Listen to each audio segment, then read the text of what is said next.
I don't know what I did to make everybody hate Trece. Everybody hate Trece. I don't know what I did to make everybody hate Trece. Everybody hate Trece. I don't know what I did to make everybody hate Trece. Everybody hate Trece. I don't know what I did to make everybody hate Trece. Those niggas hate Trece. I don't know what I did to make everybody hate me. Those niggas hate Trece. The slip of my tongue, trigger finger for fun. You know I got this trigger finger, man. They know how we do it on the hill. What's up? What's up? Is it coming to Kegel? He ain't waffles and bagels. What's up, Kegel? They need to worry about themselves.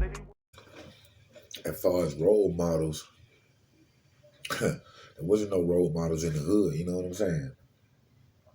The people that was your role model was the drug dealers, you know what I'm saying? They had the nice clothes, the women, the cars, the money. So those were the people that we seen every day in a positive way. We weren't thinking that it was bad or it was negative, you know what I'm saying? The role models was the neighborhood drug dealers to us. Besides that, man, we didn't have no positive people really around us in our family telling us or guiding us through the, what's right and what's wrong and what we should do and what we should not do. You know what I'm saying?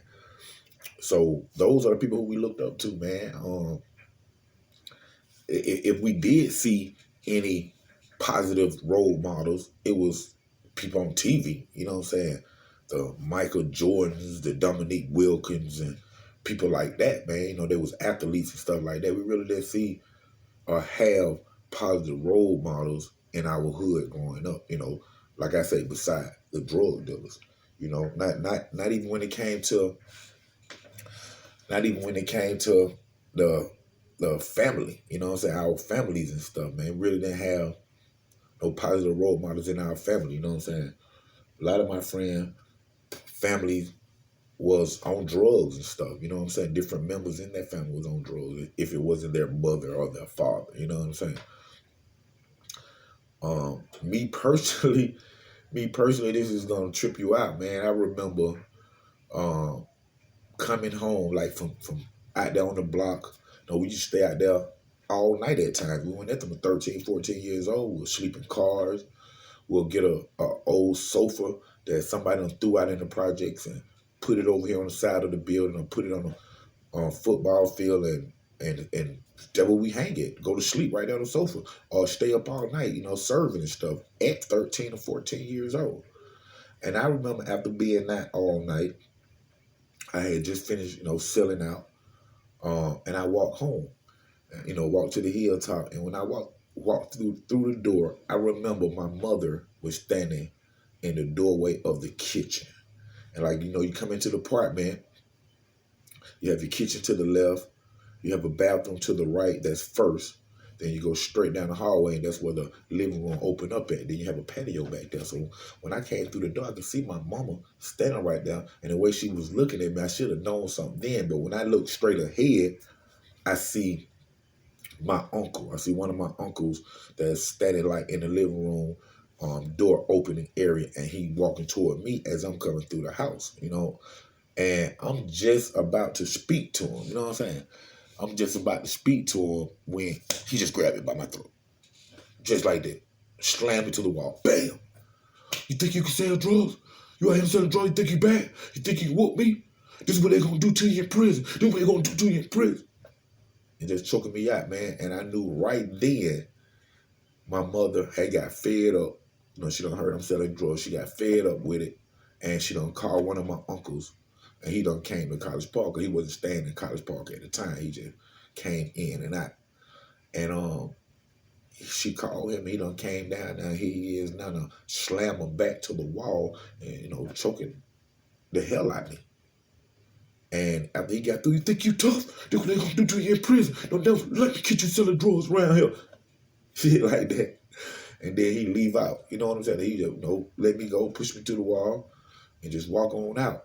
And I remember when the door closed, and I just was in so much rage at that time. I just I should have whooped his ass. You know what I'm saying? Toward my mama, because I knew she was I knew that she the one who had set this whole thing up. You know, I understand this stuff, but you know, she couldn't talk to me. She couldn't get me to stop. So she called my uncle, came down, choked me out. You know what I'm saying?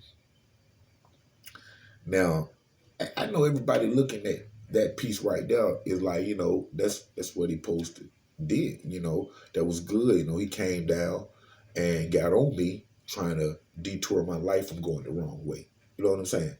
Um, you know, that's what, you know, a person that loves you supposed to do. You know what I'm saying? He tried to stop me from living or going down the wrong path. As y'all see, it didn't work. But what's so ironic about this story is it wasn't even no more than 90 days later. 90 days later. Now that same uncle got to work and bringing the work to the hood for me, his younger brother, and one of my cousins to sell ounces of cocaine, ounces of crack. Now I work for the same uncle that choked me out, telling me don't sell drugs. Now he bringing the dope to the hood and giving it to us. And when I mean ounces, meaning like you ain't never bring no less than an ounce. So we talking 2-3 ounces at a time at times. You know what I'm saying? And I find myself working for the same person who a few months earlier choked me out and told me that he better never hear that I'm selling drugs again. Now y'all can imagine at 13 or 14 years old, a little kid, what my mind is thinking right now. You know what I'm saying? How up and down and left and right this whole thing is to a little teenager, man. You know what I'm saying? Because of course we look at our uncles and aunts as positive role models and we love them and respect them and all that. And by him coming down doing that to me, I knew it, just like when you got a whooping, you got punished, you got a whooping. You know what I'm saying? I knew that he cared and the reason why he was doing that. But now I'm selling work for him. Tell me the reason why he doing that. Money.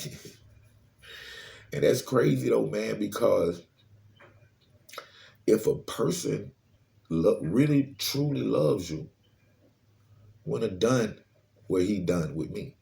You know what I'm saying? Meaning like, he would have choked me out and would have got on me, and that would have been the end of it. I totally understand. It would have been a strong point in my life where I will always remember that my uncle tried to save me from these streets. But that's not the case in this case right here. Because 60, 90 days later, he fed me to the streets. For what? Money. Because that's all it was about. To selling crack is about money. You know what I'm saying? And then I remember even as he get deeper into selling, my uncle that is, his uncle, my great uncle, which y'all, if y'all follow the story, y'all remember I had an Uncle Webb that worked for the Trece Narcotics. Well, they ended up having some disagreements about something. And my Uncle Webb put the narcotic agents on him, on his own nephew. Hey, man, like, this is my life, man. And, you know, I keep it as real as I can, man. And me personally, I have got my mirror and put it on myself. And when I look at myself, man, I accept myself for what it is and everything that's a part of me. And with that being said, I feel that I have the authority to turn that same mirror around and let you see yourself. And it's real, man. And you think about that real talk, man. A 13, 14-year-old kid out in the street selling drugs, and his uncle or a relative or a loved one come down and get on him about it. You know what I'm saying? Get physical with him to show him, hey, man, I'm not playing with you. Stay out of these streets.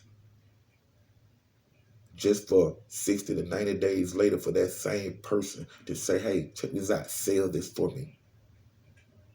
Hey, man, you have to watch. people, no matter who they are, in your family, outside of your family, because they will take advantage of you.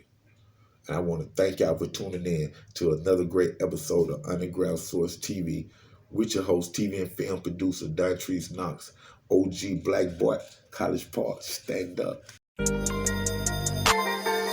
I don't know what I did to make everybody hate Trece. Everybody hate Trece. I don't know what I did to make everybody hate Trece. Everybody hate Trece. I don't know what I did to make everybody hate Trece. Everybody hate Trece. I don't know what I did to make everybody hate Trece. Those niggas hate Trece. I don't know what I did to make everybody hate me. Those niggas hate Trece.